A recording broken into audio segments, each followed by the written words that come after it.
fabrication that has come from across the border. And I would just like to use this opportunity to set the record straight on some of these issues. The first of these is Pakistan trying to wash its hands off any and all involvement with terrorism. I think the Pakistani information minister said there are no terrorists in Pakistan. And I think he was challenged on that in the television program that he was appearing on. But even if I partially repeat myself from yesterday, I think Pakistan's reputation as the epicenter of global terrorism is rooted in a number of instances where concrete evidence is available, not just to India, but to governments and authorities and agencies around the world. There are several terrorist attacks around the world where Pakistani fingerprints have been found.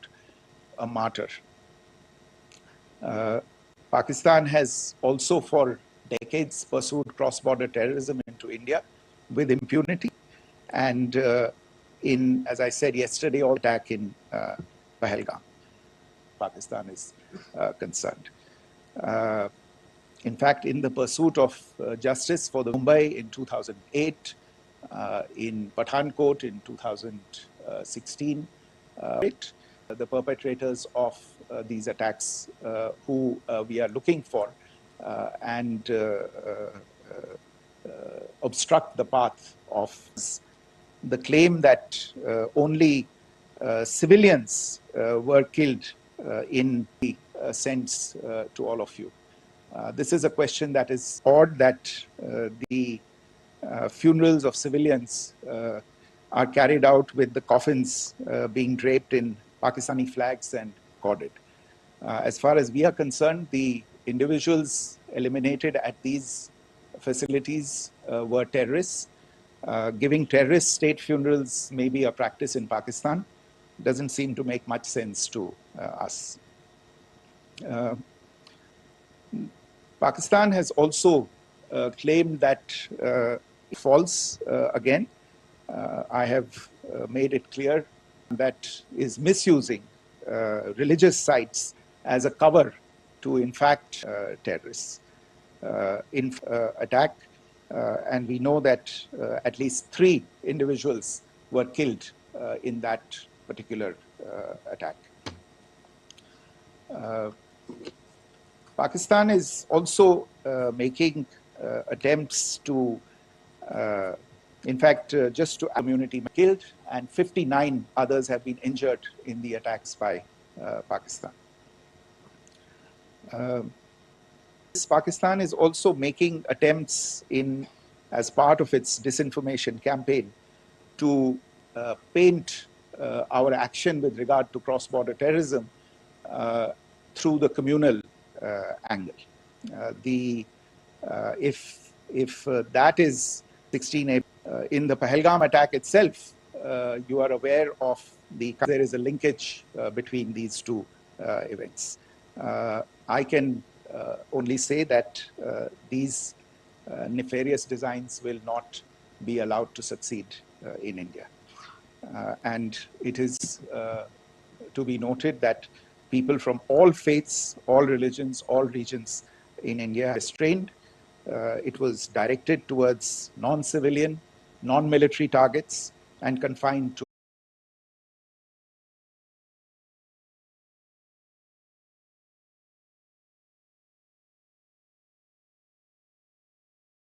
several discussed and imposed multiple wars on us, and even when relations were, that has been acting in violation of the treaty, deliberately creating legal roadblocks in India exercising its legitimate rights on the Western rivers.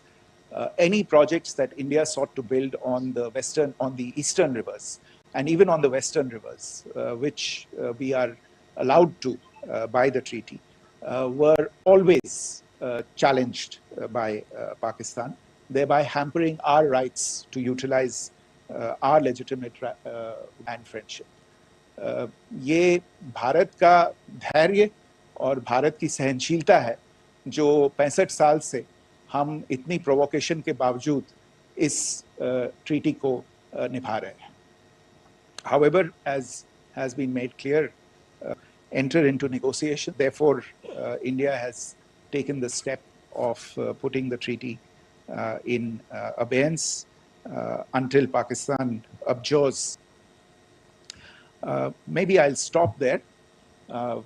I therefore ask all of you to be considerate and restrained. It will not be possible for us or my colleagues. If you have any questions, may I have time for only a few, and I'll try to answer those questions. Okay, I give the floor to Rishabh. Air defense of Lahore, does it give our forces a better... Set out at the end of my remarks. The press release that has been issued by the Ministry of Defense today speaks for itself.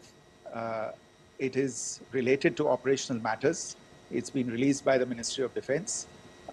As more information becomes available, it will be released at the appropriate time. Once again, please don't go into operational details at this point in time because this is a constantly evolving situation. Yeah, go ahead. Foreign Secretary Smita Sharma, just wanted to ask, the Pakistani Minister Ishaq Dar in an interview has claimed that the national security advisors of India and Pakistan have spoken to each other, if you could confirm or deny, and is complete severance of diplomatic ties with Pakistan also on the table? I have no information with regard to contacts between the two national security advisors. Insofar as diplomatic relations are concerned, you've seen the steps that were announced in response to the following the meeting of the Cabinet Committee on Security on the 23rd of April. There are no further steps that are under consideration at this moment in time. Here, go ahead. Foreign secretary, मेरा नाम मनीष है, मैं TV9 Bharatvarsh से हूं और आपने खुद ही बताया कि कितना मिस इन्फॉर्मेशन क्रॉस बॉर्डर, ये तक दावा करते हैं कि हम 3 राफेल हमने गिरा दिया, इतने हमने मिग गिरा दिए, और जब उनसे पूछा जाता है तो वो कहते हैं कि सोशल मीडिया में हमने ये सब चीज़ें देखी थी. तो अगर आधिकारिक तौर पर अगर आप कुछ कह सकें इस पर, ताकि उन्हें भी समझ में आए कि इस तरह के प्रोपेगेंडा नहीं चलने वाला है. देखिए, जब सही समय होगा तो आधिकारिक तौर पे इसके बारे में सूचना दी जाएगी, लेकिन जो आपका प्रश्न है कि बातें कर रहे हैं, तो इसमें अचरज की कोई बात नहीं है. आखिरकार ये एक देश है जिसने अपना इसका जन्म लेते ही झूठ शुरू हो गया था. 1947 में जब पाकिस्तानी फौज ने जम्मू कश्मीर पे दावा बोला तो उन्होंने किसी ऐसे वैसे व्यक्ति से नहीं, संयुक्त राष्ट्र से झूठ बोला कि हमारा कोई लेना देना नहीं है इससे. ये लोग जो गए हैं वो तो कबायली हैं. वो तो जब हमारी फौज वहां पे पहुंची और यूएन के लोग, संयुक्त राष्ट्र के लोग खुद वहां पे पहुंचे, उन्होंने देखा कि वहां तो पाकिस्तानी फौज घुसपैठ करके आ गई है, उसके बाद पाकिस्तान को मुंह की देखनी पड़ी और उनको मानना पड़ा कि हाँ, उनकी फौज वहां पे कुछ समय से पड़ी हुई है. तो ये जो यात्रा है एक तरह से 75 साल पहले शुरू हो चुकी है. तो I am not surprise that this kind of disinformation is being indulged in. Yeah. Siddhant. Sir, Siddhant from Beyond. Sir, we have seen a lot of negative comments coming from the Pakistani military of escalation. If tomorrow there is an escalation, there are strikes, we know one attempt has been thwarted, what will be the Indian response to those attempts of creating more escalation? Because it is looking like it's going towards more escalation. And my second question is, are any other world powers, essentially the P5 countries, the West Asian countries, reaching out to de-escalate the current situation? Look, on escalation, we've already made our stance clear. I mean, there are two basic points. First of all, it is Pakistan that escalated on the 22nd of April. We are only responding to that escalation. And then what we have said yesterday and what my colleagues have said today, that now if there is an attempt at further escalation by Pakistan, it will be responded to in an appropriate domain. And therefore, the choice is entirely that of Pakistan to make. As to your second question, I don't think I can do better than to point you in the direction of the statements that are being made from practically every chancellery in the world and the sentiment that they are carrying. That sentiment essentially and for the major portion is support for the government of India in the context of the condemnation of the terrorist attack in Pahalgam on the 22nd of April. There is wide recognition of the government of India's right to respond to these attacks in self-defense, and of course, a desire to ensure that there is not further escalation. I think these statements speak for themselves. Yeah. There. Sir, this is Mausami from India Today. Now, in the all-party meeting, we have learned that the defense minister has said that, in the operations in Sindoor, almost 100 terrorists were killed. Would we have any details about what is the number like, and also about if there were any big faces, masterminds, terrorist masterminds who were in fact killed? There is also a report that Masood Azhar's family has also been badly, severely injured. I don't have information at this point in time to share with you on these issues. But as I said, I think, there is so much information out there on television, in the news media, in social media, that it sometimes looks like a long time has passed since this. Please understand that slightly over 36 hours only have passed since this operation was undertaken. Let us have some patience. Information will come out. It will be shared in due time. Shruti. Thank you, Foreign Secretary. Shruti Ranjan from Bloomberg. Sir, could you give us any understanding whether India has moved the IMF or the World Bank to kind of, sensitize them about the the bailout that Pakistan has and, the kind of stuff that the Pakistan government is doing? Look, we have an executive director at the IMF. Tomorrow there is a meeting of the board of the IMF, and I'm sure that our executive director will put forward India's position. The decisions of the board are a different matter. You know the process through which they are made. But I think the case with regard to Pakistan should be self-evident to those people who generously open their pockets to bail out this country. And since you are from Bloomberg, I think you would have the data on how many IMF bailout programs have been, very good, thank you, have been sanctioned in the space of the last 3 decades. And I think you would also have an idea of how many of those programs have actually reached successful conclusion. Probably not many. So I think this is a decision that board members have to take by looking deep within themselves and looking at the facts. So we can, one last question, sir. Yeah. One last question. Foreign Secretary, I'm Siddhant from CNN News 18. I would like to know, since it's an opportunity to speak to you, I would like to know the response coming from United States since last 3 weeks.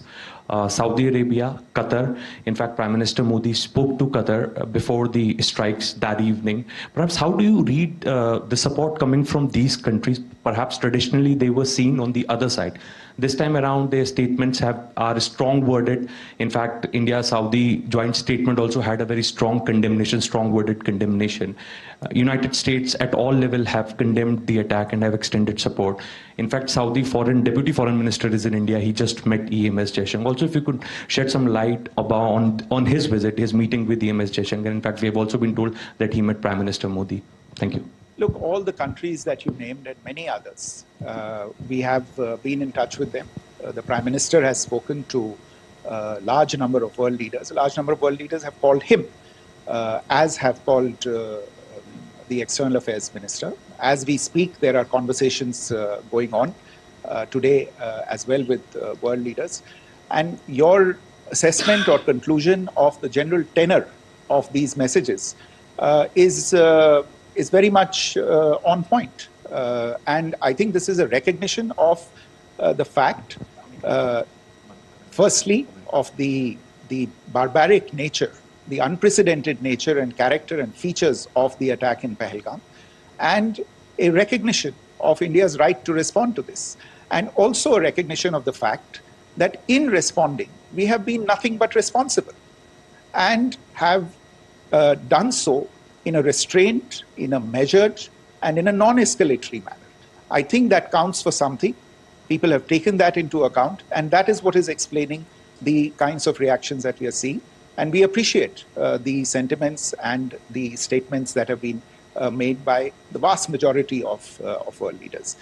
Yes, the Saudi Minister of State for Foreign Affairs is in Delhi. He had a meeting with the External Affairs Minister earlier today. I don't have further details at this moment, but if there are details, the ministry will share them at some point with you. Thank you. I think that's all we have time for today. We'll join you again soon. Thank you all. Thank you.